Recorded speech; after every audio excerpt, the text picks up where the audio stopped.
Hello and welcome to Do It Yourself channel. Today I will show you where to find the option how to enable jumping between visited links in navigation options for TalkBack function in Realme 14 Pro phone and how to disable this option.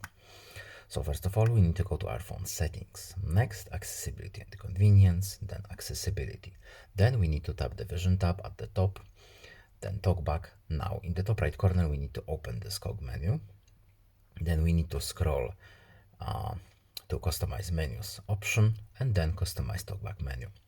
Then we need to go to the navigation section, which we need to enable first, the navigation, and then we can edit these options. So we need to scroll pretty much all the way down, and here we have our links options. So when the checkbox is checked, the option is enabled. If it's not, it's disabled. Pretty simple, and that's pretty much it.